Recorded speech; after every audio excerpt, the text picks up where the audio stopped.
एक कांटा 12 साल से चबा हुआ है जो कि मुझे बहुत तकलीफ दे रहा है। ठीक है, मैं तुम्हारा कांटा निकाल देता हूँ, मगर वादा करो मुझे कोई नुकसान नहीं पहुँचाओगे। शहजादे ने धीरे से शेर के पाँव से कांटा निकाल दिया।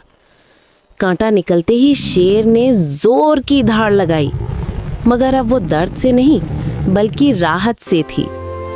इतने में शेर की बीवी भी आ गई। पहले उसे लगा शायद किसी इंसान ने उसके शौहर को तकलीफ दी है, मगर जब बात समझ आए तो वो भी शहजादे की मदद देखकर खुश हुई। उन्होंने शहजादे को अपने घर में 3 दिन तक मेहमान रखा। शहजादा हर रोज शेर के पाँव को देखता रहा और तीसरे दिन शेर पूरी तरह ठीक हो गया। शहजादे ने शेर को भी अलविदा किया। जाते वक्त शेर ने कहा, शहजादे, हम तुम्हारा ये एहसान कभी नहीं भूलेंगे और एक दिन तुम्हारी मदद करेंगे। शहजादा आगे बढ़ा और तीसरे जंगल में पहुंचा। वहां उसने 4 फकीर देखे जो आपस में सख्त लड़ रहे थे। उनके उस्ताद के मरने के बाद 4 जादुई चीजें बची थी।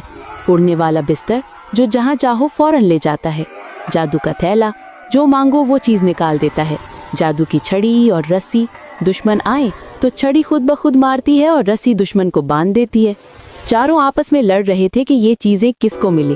शहजादे ने कहा, लड़ाई क्यों करते हो? ऐसा करो, मैं 4 तीर मुख्तलिफ सिमतों में चलाता हूँ। जो पहला तीर लाएगा उसे पहली चीज मिलेगी, दूसरा लाने वाले को दूसरी चीज। वो राजी हो गए। शहजादे ने 3 तीर चलाए। जब फकीरों ने तीनों तीर ला दिए, चौथा तीर चलाने के बाद जैसे ही फकीर जा दौड़े, शहजादे ने उड़ता हुआ बिस्तर, जादू का थैला, लाठी और रस्सी सब उठाए और उड़ते बिस्तर पर बैठ गया। ले चल मुझे शहजादी होरीन के मुल्क में। और बिस्तर हवा में से गुजरता हुआ एक नए मुल्क में उतरा। शहजादे ने उतरकर अपने जादुई बिस्तर से पूछा कि ये किसका मुल्क है? लोगों ने जवाब दिया, ये शहजादी हुरैन का मुल्क है। ये सुनकर शहजादा बहुत खुश हुआ। रात होने लगी तो आसमान पर चांद चमकने लगा और पूरा शहर रोशन हो गया। उसी वक्त शहजादी हुरैन अपने महल की छत पर आई। वो सोने, चांदी, हीरों और मोतियों से सजे चमकते हुए लिबास में थी।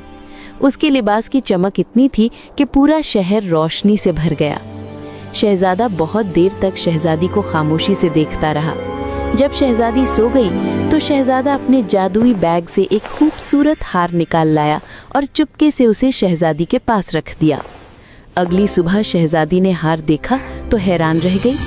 दूसरी रात शहजादी ने फिर जादुई थैले से एक खूबसूरत लिबास निकाला और शहजादी के पास रख दिया।